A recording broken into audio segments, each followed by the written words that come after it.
jaanuaris hakkasime tegema Airbnb-d selle sama korteriga ja kui me saime oma esimese booking'u 2 päeva, sama päeva õhtul tegelikult me panime pühapäeval ülesse ja pühapäeval tuli booking juba.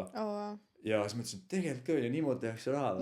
Ta võttis meil, kas see oli mingi 4 päeva ja me teenisime mingi 2 nädala üüri põhimõtteliselt, kui sa teed see tavalist vaata. Et kurat, nii lihtne ongi või. Ja hakkasime sealt bussima.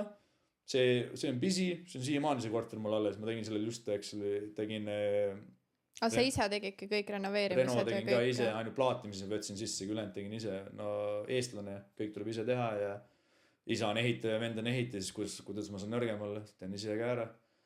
Ja ostsime teise aasta hiljem, siis ostsime 3. ka veel täpselt 3 kuud hiljem, kui me teise ostsime. Ja nüüd need 3 tükki toimetavad ikka päris hästi. Et ma arvan, mingi 90% on kõik täis. Suht 90% ligidal, vahel on isegi 100, mitmed kuud on teed 100%, iga päev on keegi sees. Siis tahaks teha mingit töid selle ei saa, kuni inimesed on sees kogu aeg, et jah,